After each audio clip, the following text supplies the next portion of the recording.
Ready.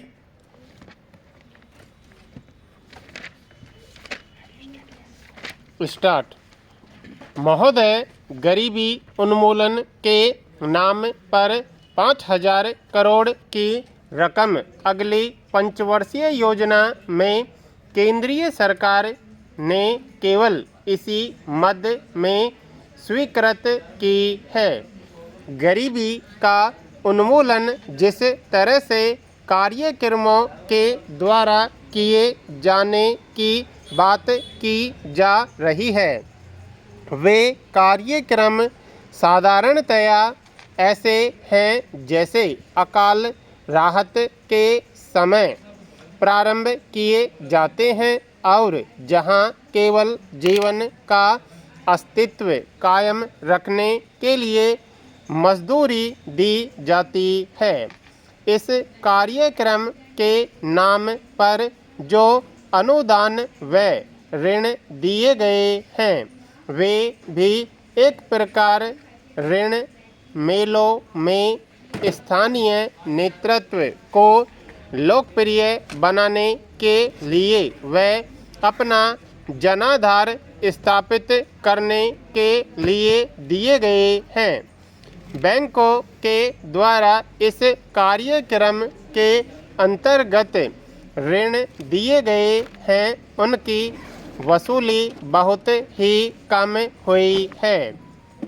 अब मतदाता को यह समझाने की आवश्यकता है कि मुद्रास्फीति को रोकने का अर्थ कृषि में उपयोग होने वाली खाद, बिजली या सिंचाई की सहायता को रोकने का कार्य, उत्पादन रोकने का कार्य, गरीबी को बढ़ाने का कार्य और इस प्रकार मुद्रास्फीति को रोकने की बजाय इसे बढ़ाने का एक शीघ्रतम रास्ता अपनाना है।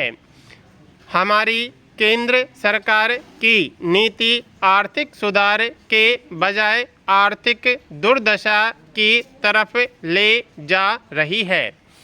चुनावों में जो परिणाम आंध्र प्रदेश, कर्नाटक, महाराष्ट्र, गुजरात व बिहार से प्राप्त हुए हैं, उनसे यही ध्वनित होता है।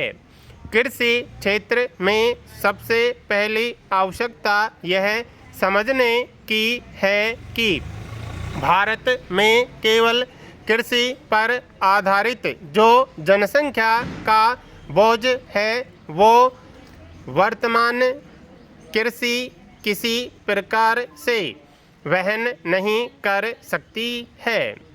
जनसंख्या की वृद्धि के साथ साथ बेकारी की जो वृद्धि हो रही है, वह कृषि के क्षेत्र में ही अधिकांश रूप से समाहित होती है, जबकि रोजगार में वृद्धि नहीं है।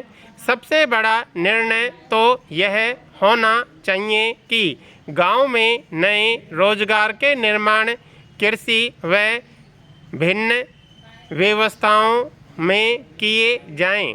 भविष्य में रुई व कपास पर आधारित सूत, धागे व वस्त्र के तमाम कुटीर, छोटे व बड़े उद्योग केवल ग्रामीण क्षेत्रों में स्थापित किए जाएं। इसी प्रकार गन्ने, तिलहन व कृषि जिन्सों पर आधारित नए उद्योगों को केवल ग्रामीण क्षेत्रों में ही लगाए जाने के लिए सुविधाएं व प्रेरणा दी जाए।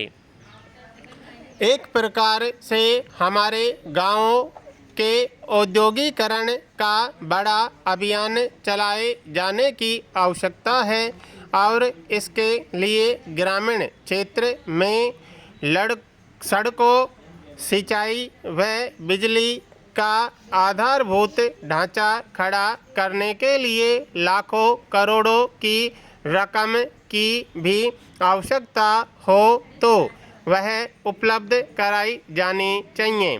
इसके लिए न केवल देश के साधनों का निवेश किया जाए बल्कि संस्थागत या कोई पूंजी निवेश यदि विदेशों से भी किया जा सके तो किया जाना चाहिए। ग्रामीण क्षेत्रों में जो उद्योग स्थापित किए जाएं, उन्हें ऋण व अनुदानों की सहायता दी जा सकती है और जो शहरों में दी जा रही है उससे और धनी अधिक देनी चाहिए।